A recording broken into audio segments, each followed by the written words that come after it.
हमने तो ये तक भी सुना कि हमारी जो मुख्यमंत्री रेखा गुप्ता जी हैं, हाँ हाँ, उन्होंने भी यहाँ आकर के माँ का आशीर्वाद लिया था। हाँ वो यहाँ जीतने से आई पहले। थी जी यहाँ नीचे मंदिर में पर्ची लगा कर गई, माँ मुझे मुख्यमंत्री बना दे। कहीं से भी मंत्र उठा लिया बगलामुखी का 36 अक्षर का और आह्वान करना स्टार्ट कर दिए। जी प्रारंभ में तो वो ठीक है, लेकिन बाद में वही कष्ट का कारक हो जाता है। और यहाँ प्रत्येक ईंट तप के साथ रखी हुई है। अगर मैं तपस्या नहीं करूंगा, साधना नहीं करूंगा, आह्वान नहीं करूंगा, काम रुक जाएगा।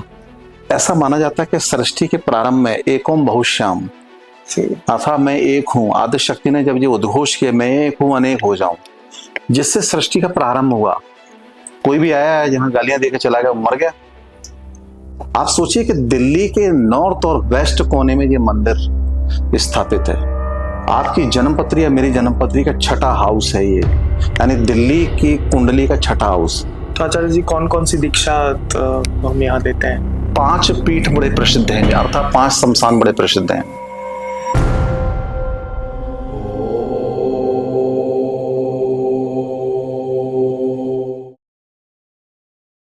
नमस्कार, तंत्र पाठशाला के आज इस नए पॉडकास्ट में आप सभी का फिर से स्वागत है।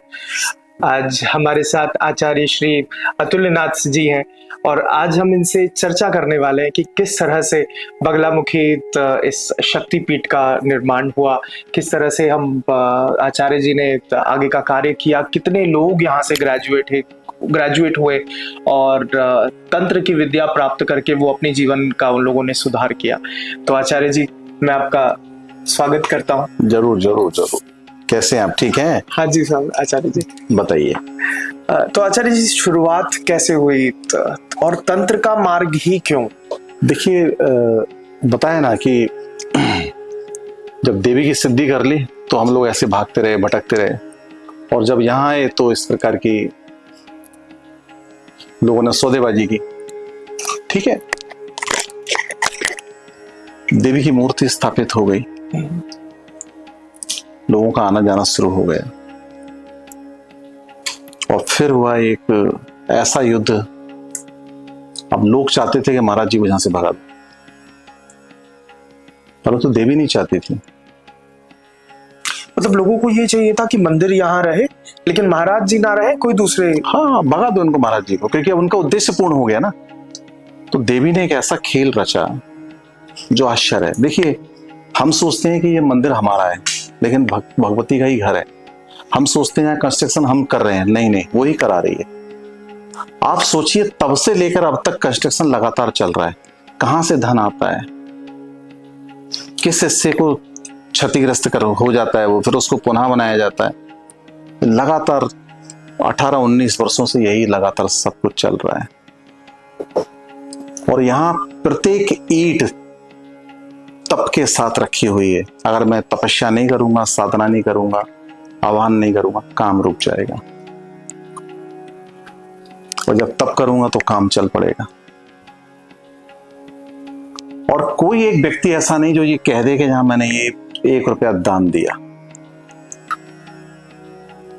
तो फिर धन कहाँ से आता है? बस आप आ गए, गुरु महाराज मेरी फला समस्या ठीक कर दो, देवी को अर्जी लगा दी, अनुष्ठान कर दिया, उसमें से जो बच गया वो भगवती के मंदिर में लग गया, निर्माण कार्य में लग गया। परंतु दान एक अलग व्यवस्था है। मैं कहूं कि आप मुझे ये दे दो, तो ये बातों को, इस चीजों को थोड़ा समझना पड़ेगा। फिर हम यही सोचते कि हम नहीं कर रहे इस कार्य को, स्वयं भगवती साक्षात करा रही है, हमारा तो नाम कर रही है। आरती है ना, जो गीत है ना, तो काम तो तू कर रही है, नाम मेरा हो रहा है। तो यहाँ यथार्थ जागृत है, साक्षात है। जो लोग आते हैं उनको उनके अनुष्ठान होते हैं, उनके यज्ञ होते हैं, उनकी पूजाएं होती हैं, और वो लोगों से जो धन बच जाता है वो मंदिर में लग जाता है। तो आचार्य जी कभी ऐसा लगता है कि मैं सिर्फ इसका एक माध्यम हूँ या मुझसे ये कराया जा रहा है? बस मैं एक माध्यम हूँ, एक्चुअल में माध्यम।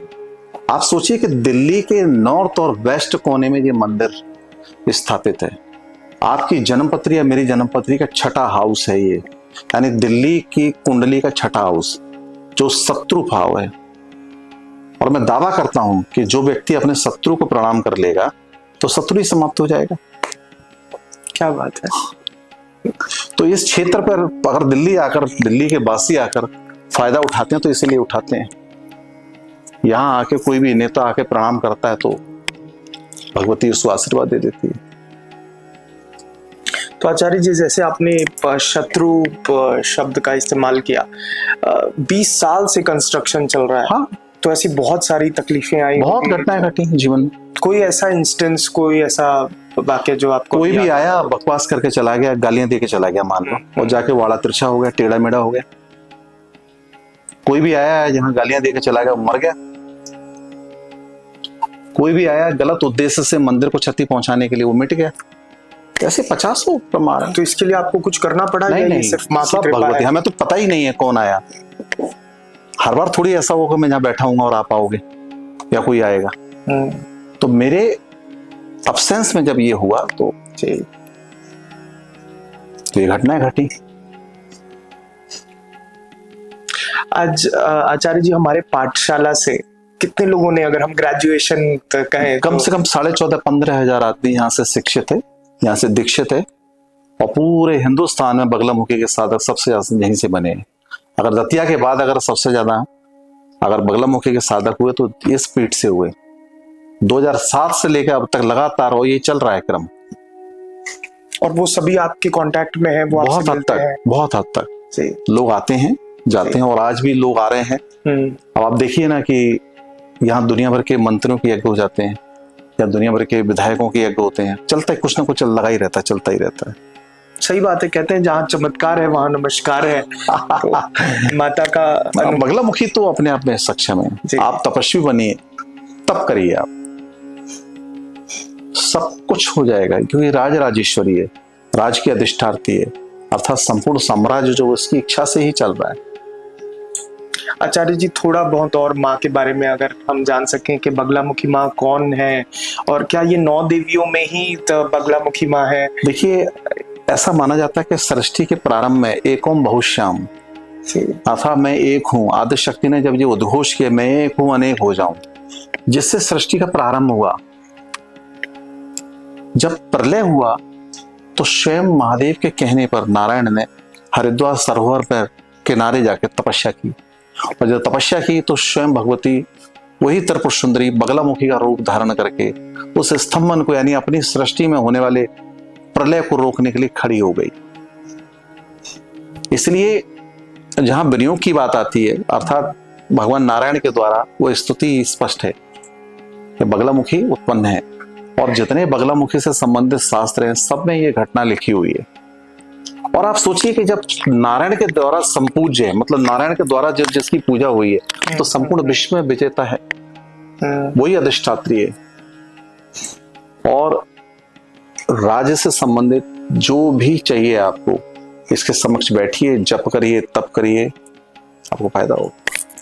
अच्छा, अगर हम किसी गृहस्थ की बात करें, तो अगर कोई बगलामुखी माँ की पूजा अपने घर पे करना चाहता है, शायद उनका कोई विग्रह घर पे रख करके पूजा करना चाहे, तो उसका कोई विधान है ऐसा कि हाँ वो, या हम जैसे भी? देखिए, वैसे तो स्तंभनास्त्र है। स्तंभनास्त्र जो है वो हमेशा घर के बाहरी विशेष संकटों के समय ही याद किया जा सकता है। आप समझिए कि आपकी पत्नी है जी, आपके बच्चे हैं जी, आप जिस 36 अक्षर के मंत्र को आप 24 घंटे आह्वान कर रहे हैं जी, या जप कर रहे हैं, तो आपकी ऊर्जा कलह के कारण बच्चे पर भी निकल सकती है, पत्नी पर भी प्रहारी हो सकती है। तो ऐसी स्थिति में बगलामुखी का आह्वान कितना आवश्यक है, कितना नहीं, ये समझना बहुत जरूरी है।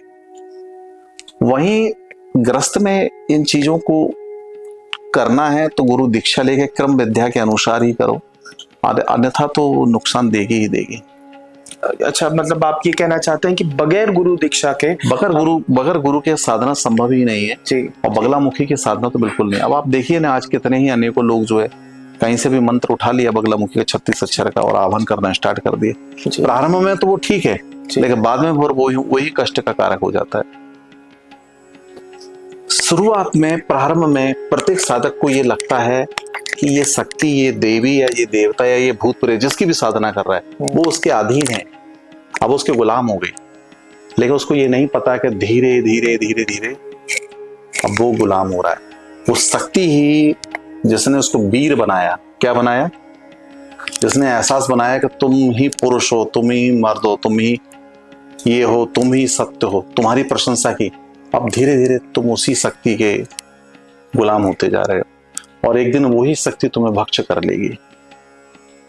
ये भी इसका सत्य प्रमाण है। तो इसलिए आपको जो साधना करनी है या जो साधना करना चाहते हो उसको सही तरीके से समझना पड़ेगा, तब वहां गुरु कृपा या अपनी एक सीमित क्षमताएं आपको समेट सकती हैं। आप सोचिए कि आप शस्त्र तभी उठाएंगे ना जब शत्रु होगा, ये 24 घंटे शस्त्र ही चलाते रहेंगे। तो भगवती बगलामुखी का कौन सा आह्वान करने से, कौन सा बीज मंत्र करने से क्या बेनिफिट होगा, और जब कष्ट के समय या शत्रु के समय कौन सा आह्वान करना चाहिए, ये भी एक विषय है। इसलिए किसी भी विषय को गंभीरता से समझना जरूरी है, अन्यथा तो नुकसान क्षति है ही स्पष्ट तौर पर।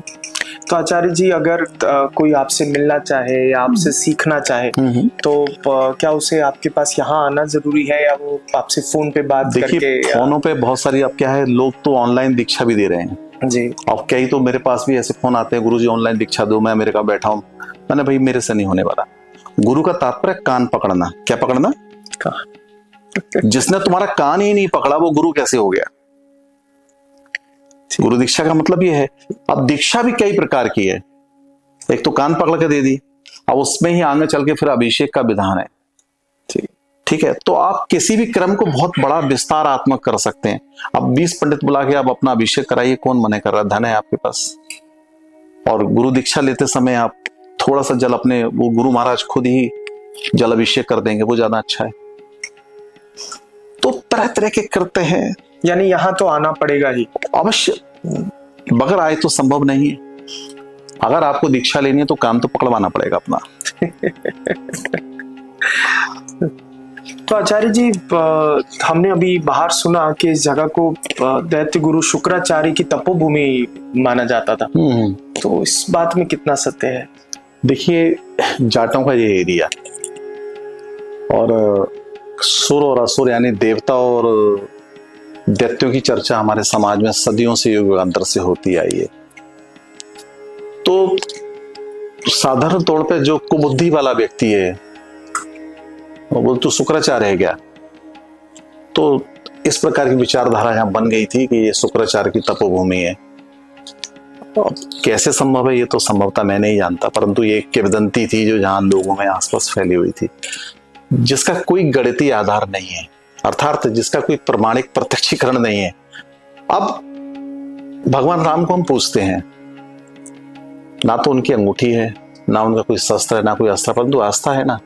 उसी प्रकार से यहाँ पर लोगों की बुद्धि में ये विचार आ गया कि यहाँ भूत प्रेत हैं, कोई हड्डी गुड्डी कभी निकली होगी, यहाँ पे कुछ भी इस प्रकार की विचारधारा हो सकती है। तो लोगों ने मान लिया अरे वो शुक्राचार्य की तपोभूमि है, परंतु मेरे को ऐसा कोई प्रमाण नहीं मिला, मैं प्रत्यक्ष बताऊं। लेकिन आपको कैसे ये अनुभव? एक्चुअली मेरे को क्या हुआ, जब यहाँ से सुहास जैन और एक दो लोग और जब गए, तो यहाँ के जो लोकल लोग और गए, तो उन्होंने कुछ कहानियां सुनाई मेरे को, ऐसा घटित हो गया। एक्चुअली ये कॉलोनी तो कट गई थी लेकिन सेल आउट नहीं हुई। कॉलोनी कट गई, सेल आउट नहीं हुई। और मंदिर को बनाने की कोशिश की तो धन नहीं था, अगल बगल से चंदा इकट्ठा करने की कोशिश की तब भी धन नहीं था। तो पहले वो कुछ और बनाना चाहते थे, बाद में फिर उन्होंने किसी और को भी जमीन, 2-4 लोग आए चले गए यहाँ से, कुछ लोग को नुकसान हो गया, कोई मर भी गया यहाँ पे, समथिंग इस तरह की स्टोरीज थी।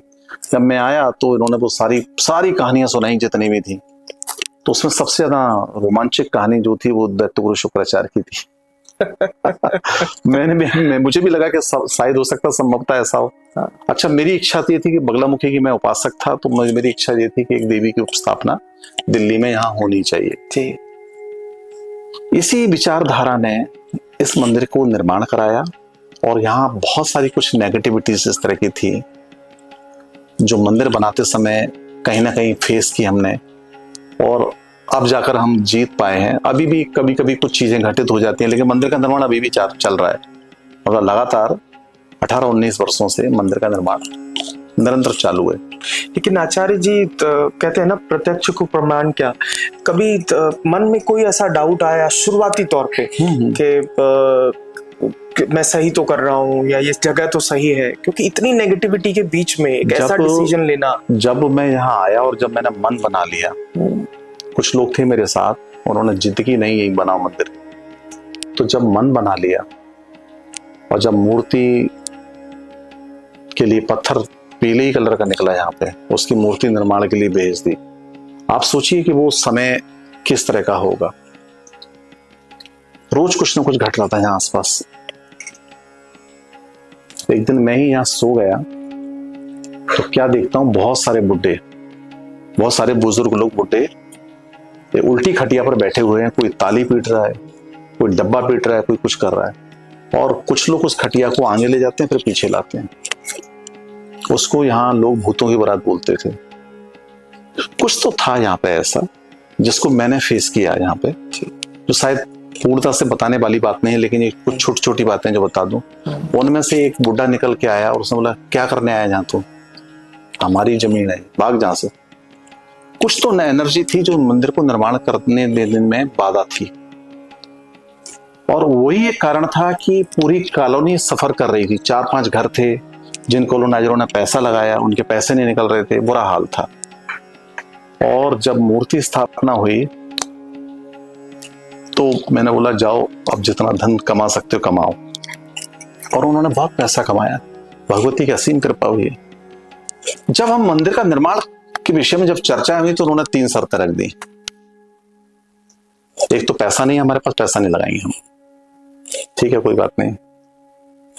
दूसरी शर्त रख दी कि कॉलोनी कच्ची है, टूटनी नहीं चाहिए और पक्की कॉलोनी हो जाना चाहिए। भगवती का नाम लेकर चलो ये भी हो जाएगा, ये भी बोल दिया। तीसरी शर्त रखी उन्होंने, क्या शर्त रखी, 32 दिनों में, 1 महीने में ये मंदिर बनाना है। तो मैंने बोला 1 नहीं, मैं 32 दिनों में मंदिर बना दूंगा, मतलब 2 दिन और मुझे एक्स्ट्रा दे दिए जाए। अब आप सोचिए कि 32 दिनों में, मतलब एक बार लेंटर खराब हो गया, दूसरी बार गुम्मद गिर गया, और फिर भी छत डाल के तीसरी बार मैंने मूर्ति को यहाँ स्थापित कर दिया 32 दिनों में, 32 दिनों के अंदर। यहाँ के जो लोकल लोग हैं आपको ये बात बता देंगे। तो कराने वाला कोई और ही है, मैं कुछ नहीं हूं। मैंने तो सिर्फ चिमटा गाड़ा, एक गड्ढा खोद के अग्नि जलाई और बैठ के भगवती का आह्वान करने लगा, और धीरे धीरे मंदिर का निर्माण आज तक चल रहा है। हाँ, जब तप मेरा खत्म हो जाता है, मतलब जब मैं बंद कर देता हूँ, बाहर चला जाता हूँ, या जब बंद हो जाएगा, जब मेरा यज्ञ बंद हो जाएगा, तो काम यहाँ बंद हो जाएगा। आचार्य जी, मैंने अभी माता का दर्शन किया नीचे मंदिर में, सामने मैंने एक योनि कुंड देखा। तो हाँ, योनि कुंड ही क्यों? देखिए, शास्त्रों में जहां भी यज्ञ की व्यवस्था है, जब भी कोई यज्ञ होगा तो प्रत्येक यज्ञ के ऊपर एक योनि कुंड बनाया जाए, क्योंकि आदि शक्ति को हमेशा स्थापित किया जाता है चिन्ह के तौर पे। तो जब भी किसी भी यज्ञ की हम पूजन करने जाएंगे तो पहले योनि कुंड का ही व्यवहार होगा। और कुंड 6-8 प्रकार के होते हैं, जिसमें योनि कुंड को सबसे श्रेष्ठ माना गया है।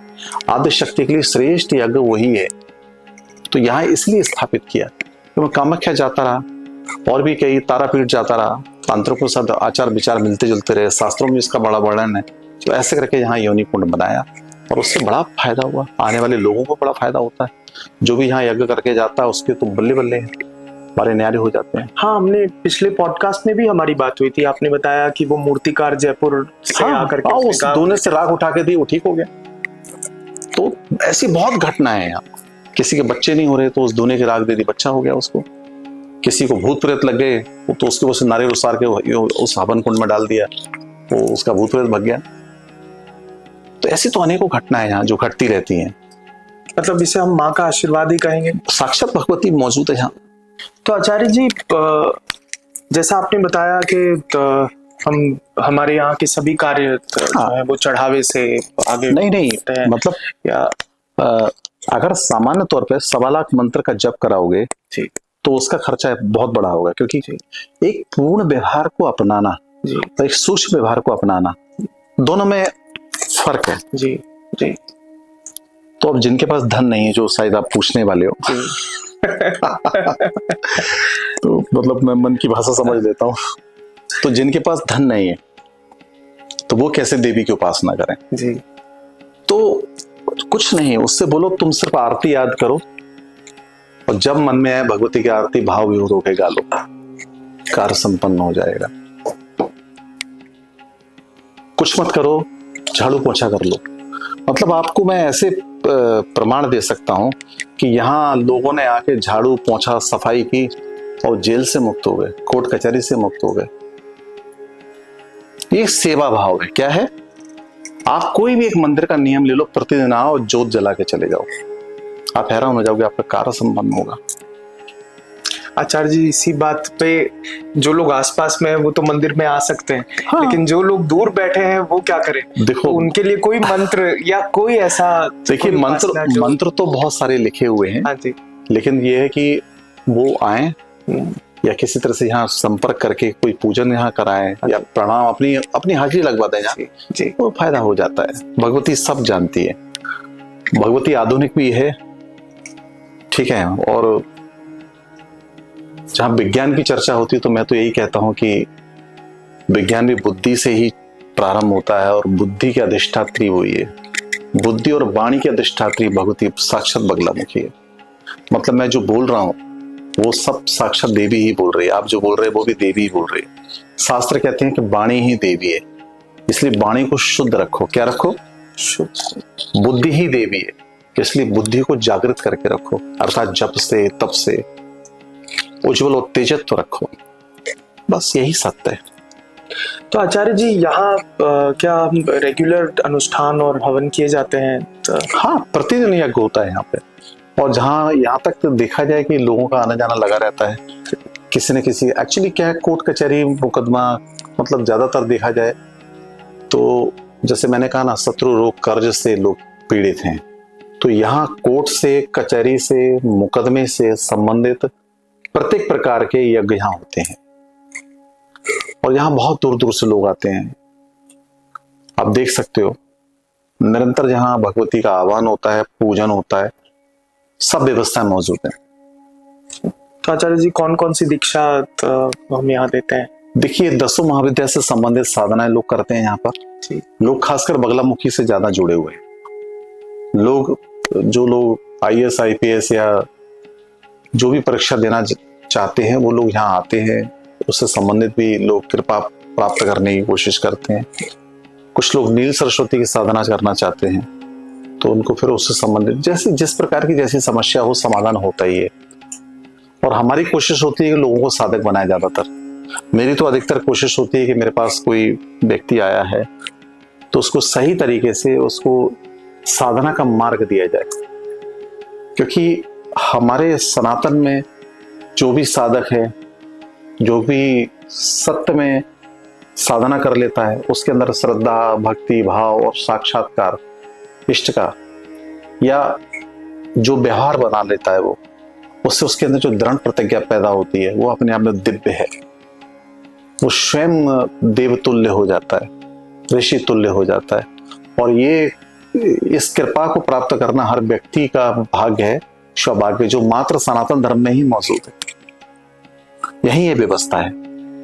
यहाँ बहुत दूर दूर से लोग आते हैं इस विषय से संबंधित जुड़े हुए। आचार्य जी, मैंने तारापीठ में भी माँ का दर्शन किया, लेकिन ऐसा कोई साक्षात जीवन में अगर उस अनुभव को मैं देखना चाहूँ कि तो, हाँ, माँ का तारापीठ यानी महाशमशान। आप सोचिए कि जिंदगी का बहुत सारा समय मैंने वहां निकाला है। हमारे देश में 5 पीठ बड़े प्रसिद्ध हैं, अर्थात 5 शमशान बड़े प्रसिद्ध हैं। एक तारापीठ, एक कामाख्या, दूसरा उज्जैन, फिर बनारस और चामुंडा। ये शमशानों में जिस किसी ने भी साधना की वो अपने आप में दिव्य साधना साधक बन गए। आप सोचिए कि अब जैसे आप चाह रहे हैं कि श्रद्धा, भक्ति भाव सब सही है, परंतु जब आप साधना से जुड़ेंगे तो आपकी जिंदगी में चमत्कार घटित होंगे और जीवन स्वतः दिव्य हो जाएगा। हमने तो ये तक भी सुना कि हमारी जो मुख्यमंत्री रेखा गुप्ता जी हैं, हाँ, उन्होंने भी यहाँ आकर के माँ का आशीर्वाद लिया था। हाँ, वो यहाँ आई थी जी, यहाँ नीचे मंदिर में पर्ची लगा कर गई, माँ मुझे मुख्यमंत्री बना दे। और भगवती कृपा से वो मुख्यमंत्री बनने के बाद यहाँ आई हो। कहते मुझे जो कुछ प्राप्त हुआ सब यहीं से प्राप्त हुआ है। अरे वाह। तो भगवती की बड़ी असीम कृपा है। आप भोले मन से आओ और आप प्रार्थना करो, अर्जी लगाओ, आपका कार्य सिद्ध होगा, संपन्न होगा। आपकी आस्थाएं होना चाहिए आपके अंदर, आपके अंदर सही ईमानदारी होनी चाहिए। इसका तात्पर्य ये नहीं है कि आप कोई गलत काम करके आए तो देखिए सब कुछ तो प्राप्त नहीं होता, लेकिन मैं इतना जानता हूं कि जो भी ईमानदारी से आप मांगोगे, भाव विभोर होकर मांगोगे, आपको फायदा होगा। आचार्य जी, आपने कहा तो उन्होंने पर्ची लिखी। हाँ, वो अर्जी लगाने का एक तरीका है जी। एक्चुअली एक सिस्टम है आजकल की, मैं भगवती के सामने प्रार्थना रख के पूजन हो जाएगा जी, तो वो एक व्यवस्था है। यानी मैं कागज पे अपने, हाँ, वो पंडित जी की जो है एक विधान है यहाँ पे, हाँ, जो हम लोग कराते हैं। हाँ जी, जहाँ आप अपने हाथ से अपनी समस्या लिख के जी, यहाँ पूजन करके जाएंगे आप, तो उसमें बड़ा फायदा होगा। और कई बार तो ऐसी जीत हो जाएगी कि आप देखिए, अब रेखा गुप्ता जी सीएम है, इससे बड़ा आश्चर्य क्या हो सकता है। तो अगर आचार्य जी मैं जीवन में आगे तो बढ़ते हुए अगर मैं बनना चाहूँ, किसी पोजीशन को हासिल करना चाहूँ, क्या चाहते हैं आप, क्या करना चाहते हैं? अगर मैं कोई पॉलिटिशियन बनना चाहूँ, मैं देश के लिए कुछ करना चाहूँ, देखिए बहुत अच्छी बात है। हाँ जी, आप समझिए कि आप जब आएंगे जी, अगर आपको टिकट चाहिए तो फिर हम उस प्रकार की बात करेंगे। आपके कॉम्पिटिटर कौन कौन लोग हैं जी, वो समझेंगे, आप किस प्रकार से अपनी जगह स्थापित कर लेंगे और आपको टिकट प्राप्त होगा, उससे संबंधित यज्ञ, पूजा और पूरी व्यवस्था और प्रयोग करेंगे खासकर, और उन प्रयोगों के बल से आपको टिकट प्राप्त होगा। ये फैक्ट है ये बात। अब 99% तो आप सत्य यही है, 1% हो सकता है संभवतः ना भी हो, क्योंकि कारण भी कुछ और अनेक हो सकते हैं, परंतु अब तक तो यही हुआ है। फिर उसके बाद जब आपको चुनाव लड़ना है तो फिर देखा जाएगा कि आप कैसे जीत सकते हैं, उसके ऊपर भी एक प्लान किया जाएगा और आप चुनाव जीत जाएंगे। और कल आप विधायक हो सकते हैं, सांसद हो सकते हैं संभवतः। धन्यवाद आचार्य जी, आपका बहुत बहुत धन्यवाद। ये पॉडकास्ट बहुत ही इंसाइटफुल था, बहुत सी बातें इस दौरान मुझे ऐसी पता चली जो कि जीवन में शायद मैंने पहले कभी नहीं सुना था। और कुछ ऐसा भी हो सकता है। हाँ, ऐसा भी हो सकता है। बहुत बहुत धन्यवाद आचार्य। महादेव। फिर से